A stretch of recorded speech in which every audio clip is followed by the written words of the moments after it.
भारतीय संस्कृति ज्ञान परीक्षा के पुरस्कार वितरण समारोह में उपस्थित हमारे मुख्य अतिथि और हमारे जिला शिक्षा अधिकारी महोदय आदरणीय DS Baghel sir, Arunachal public school के डायरेक्टर आदरणीय RS बघेल साहब, नवोदय विद्यालय के प्राचार्य मैडम महापात्रा, समस्त उपस्थित स्वजन, प्यारे बच्चे, गायत्री परिवार के समस्त कार्यकर्ता, हम शिक्षा विभाग के कर्मचारी हैं और हमारा शिक्षा विभाग का उद्देश्य रहता है कि हम बच्चों का सर्वांगीण विकास करें और सर्वांगीण विकास में बौद्धिक विकास, शारीरिक विकास और साथ में सांस्कृतिक विकास करना, ये हमारा उद्देश्य होता है। पर कहीं कहीं हम इसमें चूक जाते हैं, ऐसा मुझे लगता है। तो दो संस्थान का नाम लेना चाहूँगा मैं, गायत्री परिवार से जुड़े हैं वो बच्चों का तो एक बेहतरीन तरीका है बताना चाहूँगा, और साथ में हमको शिशु मंदिर के बच्चे मिलते हैं जो बहुत संयमित और बहुत ही अनुशासन में रहते हैं। और बच्चे भी होंगे जो मैं नहीं पहचान पाता कि वो अन्य स्कूल से भी पढ़े हैं, पर अनुशासन में रहते हैं, अच्छे हों। पर कुछ बच्चे हमको ऐसे भी मिलते हैं जो उद्यम करते हैं, और उद्यम ऐसा जो नुकसानदायक है। नल लगाया हमने, नल तोड़ देंगे, पंखे को मोड़ देंगे, कुर्सी तोड़ देंगे, इस तरह का काम में भी रहते हैं। गुटखा खाएंगे, मारपीट करेंगे।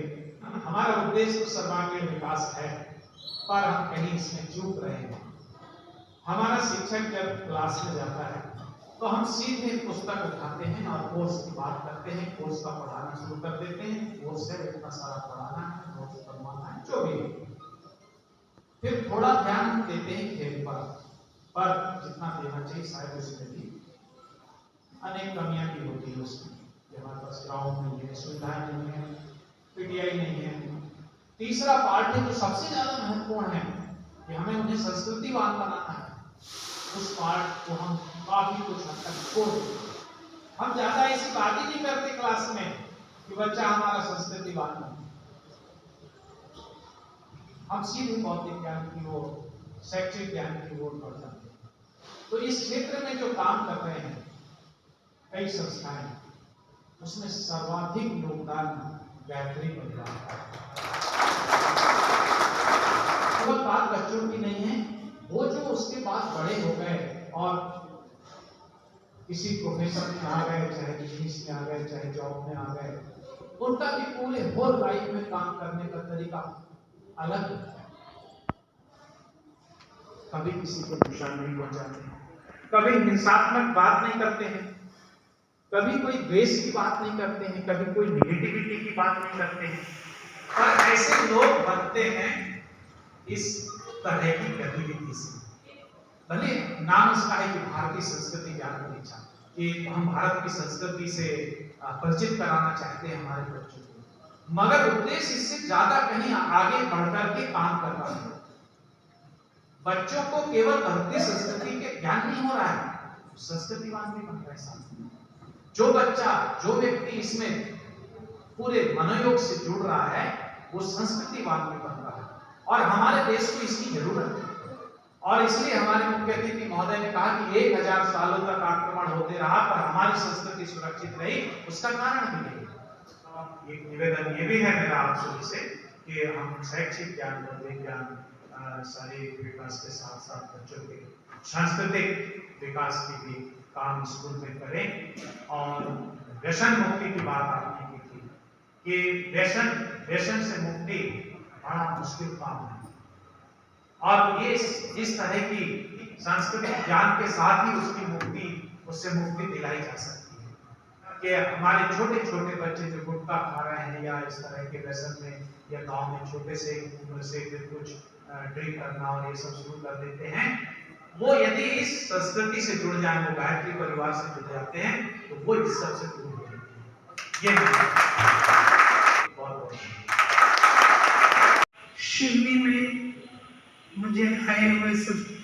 साल हुए हैं और वो भी मध्य प्रदेश में। मैं मूल निवासी उड़ीसा की हूँ। मुझे ये पता नहीं था कि इतना सुंदर जगह भी शिवली में है। हम जब बच्चों को सोचते हैं कि स्टडी टूर ले जाएंगे, उधर ले जाएंगे, वो साइंस एंड टेक्नोलॉजी पार्क को ले जाएंगे, हमको हमारे बच्चों को इधर लाना है। अभी जो सर कह रहे थे कि हमें मौका दीजिए, आपके स्कूल आए और 1 घंटा हम आपके स्कूल में कुछ अच्छी बातें बताएं। नहीं, हमें हर सैटरडे एक ग्रुप ऑफ चिल्ड्रन को यहाँ ला के, यहाँ बिठा के इधर उन लोगों को वो सब नैतिक बातें बताना चाहिए। बिकॉज जैसे गौतम सर ने कहा, हम हर बार जो सिलेबस के माध्यम में सभी साइंस की शिक्षा दे देते हैं, कोई सोशल साइंस पढ़ा देते हैं, थोड़ी सी अंग्रेजी पढ़ा देते हैं, तो नैतिक शिक्षा जो है वही हमारा परम धर्म है। जीवन में जो हम अपने टीचरों के द्वारा जो कुछ छोटी छोटी बातें हमने सीखी हैं, जब वो क्लास में आते थे हमें वैल्यू एजुकेशन देते थे। हमारे ज़माने में वैल्यू एजुकेशन के नाम पे कोई अलग सब्जेक्ट नहीं होता था। Value education is a part of the curriculum, जहाँ पे टीचर आता था, जो अच्छी बातें बताता था, फिर जाके वो लेसन पढ़ाते थे। शिक्षक होने के नाते सिर्फ एक MA का डिग्री हो, एक BEd का डिग्री हो, इसे काफ़ी नहीं है। Value education I think is a very important aspect which each and every one of us should know it. हमारे स्कूल में हम वैल्यू एजुकेशन के नाम पे हमारे यहाँ रामकृष्ण मिशन के साथ हम जुड़े हुए हैं। वो हम बच्चों के लिए अच्छे मॉडल्स देते हैं जो हमारे शिक्षक उनको पढ़ाते हैं।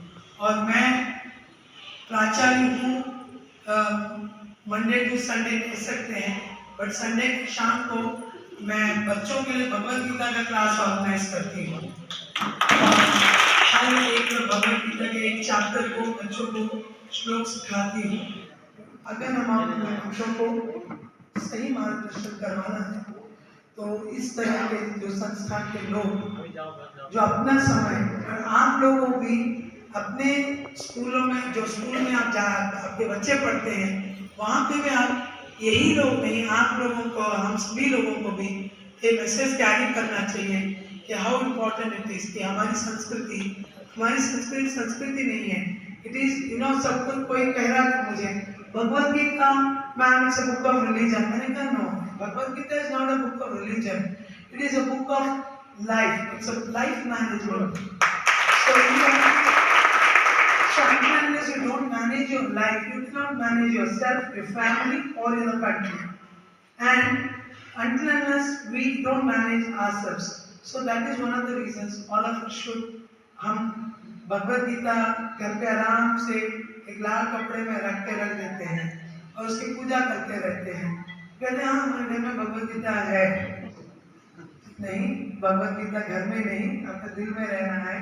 और उसके लिए आपको भगवद गीता खोल के पढ़ना चाहिए। जो इस संस्कृत आती नहीं थी, मैं इसके अभी जब से भगवद गीता पढ़ना शुरू किया तो मैं उसके ऊपर ध्यान देके कर रही हूँ। और एक बार जर्मनी जाने का मौका मिला था, वहाँ पे उन्होंने मुझे पूछा डू यू नो संस्कृत, और उस दिन मुझे बहुत ही खराब लगा। वो जर्मन वाले सब संस्कृत बोल रहे थे। उन्होंने संस्कृत को इसलिए अडॉप्ट किया था because it's one of the most scientific languages. And ये हम स्कूलों में अनफॉर्चुनेट हमारा केंद्र विद्यालय में संस्कृत है, बट हमारा नवोदय विद्यालय में नेशनल इंटीग्रेशन पॉलिसी के तहत और अलग अलग राज्यों की भाषाएं बच्चों को सिखाते हैं। हमारे यहाँ बच्चों को कन्नड़ सिखाते हैं। कन्नड़ की संस्कृत से जुड़ा हुआ ही भाषा है, बट फिर भी संस्कृत बहुत जरूरी है। मैं आज इस ऑर्गेनाइजेशन के सभी दिग्गजों से यही प्रार्थना कर रही हूँ, प्लीज हमें मौका दीजिए कि हम अपने बच्चों को इधर लाएं और आप लोग उनको एक मॉरल एजुकेशन क्लासेस देते रहें। Thank you very much. Madhya Pradesh Rashtrabhasha Prachar समिति की ओर से जिला स्तरीय विभिन्न प्रतियोगिताओं का भव्य आयोजन आपके विद्यालय में संपन्न हुआ है। अग्रवाल जी से निवेदन करूंगा कि भारतीय संस्कृति ज्ञान परिषद के संदर्भ में हम सबको मार्गदर्शन करने के लिए सांस्कृतिक विचारों से और विचार भी संस्कृति से दोनों एक दूसरे के हमने सुना एक समाजवादी विचारधारा है कि जिसके पास आवश्यकता से अधिक है उससे जरूरतमंद छीन। जिसके पास आवश्यकता से अधिक है उससे जरूरतमंद छीन। और यही विचार, ये समाजवादी साम्यवादी विचार, बहुत लोग इसके पोषक हैं। यही विचार हमारी भारतीय संस्कृति कहती है कि जिसके पास आवश्यकता से अधिक है, जिसके पास आवश्यकता से अधिक है, विचार एक ही है, उद्देश्य एक ही है, कर्म करने का भाव। जिसके पास आवश्यकता से अधिक है वह जरूरतमंद को बांट दे। अब देखिए, जिसके पास आवश्यकता से अधिक है उससे छीन, तो जिसका छीनेगा उसे भी तकलीफ और जो छीनेगा उसे भी तकलीफ। और जिसके पास आवश्यकता से अधिक है वो जरूरतमंद को बांट दे, तो उसमें देने वाले को परमानंद और लेने वाले को आनंद दिया। ये है संस्कृति। मैं एक बार गया था विदेश, वहाँ शाम को हम 20-25 लोग बैठे, वहाँ बात हुई, बोले राम काल में। मैंने कहा हम मान लेते हैं कि आपकी बात के राम काल में थोड़ी देर, तो राम से भी बड़ा चरित्र तुलसीदास का है। बोले कैसे? तो हमने कहा कालमा सरसपुर पता नहीं कितने दार्शनिकों की बात करते हुए, यदि राम का चरित्र काल्पनिक है तो तुलसीदास का चरित्र राम से भी महान है। क्योंकि तुलसीदास ने एक ऐसे आदर्श राजा की कल्पना की, ऐसे एक आदर्श समाज की कल्पना की, ऐसा एक आदर्श परिवार का कल्पना की, और समाज को ऐसा होना चाहिए कि मनुष्य के पिता का पुत्र के प्रति, पुत्र का पिता के प्रति, पति का पत्नी के प्रति, पत्नी का पति के प्रति, भाई का भाई के प्रति, मित्र का मित्र के प्रति क्या कर्तव्य, क्या समर्पण। इतने आदर्श समाज की परिकल्पना विश्व में कभी किसी ने नहीं की। यदि राम काल्पनिक है तो तुलसीदास ने इतनी बड़ी कल्पना की, वो सबसे बड़ी समाज संस्कृति। एक घटना आपको और, इंडोनेशिया के नोट पे गणेश जी की, वहां की एयरलाइंस का नाम देख लीजिए।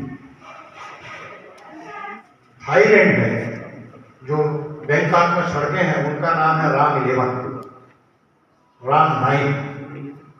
जब मैंने वहां बात की, मैंने कहा आपका इंडोनेशिया में कि आपका देश इस्लामिक कंट्री और सारे आपके जो है वो हिंदू देवी देवताओं,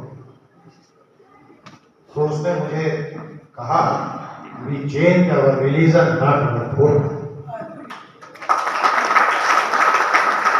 ये है संस्कृति। हमारी संस्कृति ने कभी किसी पर आक्रमण कर, किसी का शोषण करना कभी नहीं। जो कई समाजवादी हैं वो बोलते हैं राम ने भी यदि लंका जीती तो वहां स्वायत्त शासन दे दिया, एक स्वतंत्र राष्ट्र का निर्माण किया। किष्किंधा जीता तो किष्किंधा का दे दिया। ये हमारी संस्कृति है। जब तक हमारा पड़ोसी भूखा है हम भोजन नहीं करें। संस्कृति हमें एक दूसरे से जोड़ती है। संस्कृति कभी किसी को जोड़ती है। हमारी संस्कृति समृद्ध होगी, हम समृद्ध होंगे, हमारे विचार समृद्ध होंगे, हमारी संस्कृति समृद्ध। अभी एक विचार रखा गया था, जब रिपोर्ट दी जा रही थी तब, कि हर स्कूलों में एक सांस्कृतिक मंच है। उसी में मेरा एक छोटा और सुझाव है कि उस सांस्कृतिक मंच में यथासंभव जितने पालक को हम जोड़ सके, खासकर उसमें ममता जोड़ सके, तो हमारे उद्देश्य की पूर्ति शीघ्र और ज्यादा।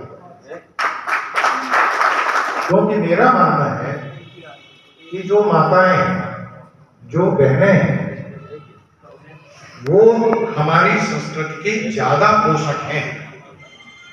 वो हमारी संस्कृति को ज्यादा अच्छे से अपने बच्चों में उसका बीजारोपण कर सकते। कोई भी परीक्षा हम नंबर पाने के लिए ना, हर परीक्षा से हम सीखें। हर परीक्षा में प्रथम द्वितीय आना कोई बड़ी बात नहीं है। तो परीक्षा ज्ञानार्जन के लिए है, हमारा स्वयं का वैल्यूएशन के लिए है, हमारे आत्मचिंतन के लिए है कि हमने कितना सीखा। परीक्षा हमें जिस भाव से लेनी चाहिए तो हम ज्यादा सीखेंगे, आप भी ज्यादा सीखेंगे। नंबर का कोई महत्व नहीं है। आज की परीक्षा में नंबर कम आए, कल ज्यादा आए। कई कारण होते हैं कि नंबर ज्यादा आने के या कम आने, पर ज्ञान का कोई मापदंड नहीं होता। आप याद रखें, तुलसीदास के पास में किसी स्कूल की डिग्री नहीं थी, कबीरदास के पास नहीं थी, मीराबाई के पास नहीं थी, और आज हम उन पर PhD करते हैं। शिक्षा का उद्देश्य हमेशा होना चाहिए सर्वोत्तम चरित्र का विकास है। हमें अच्छे नागरिक तैयार करने हैं। इसी के साथ आप सबको बहुत बहुत धन्यवाद। गायत्री माता आप पर सब पर कृपा करें। नमस्कार।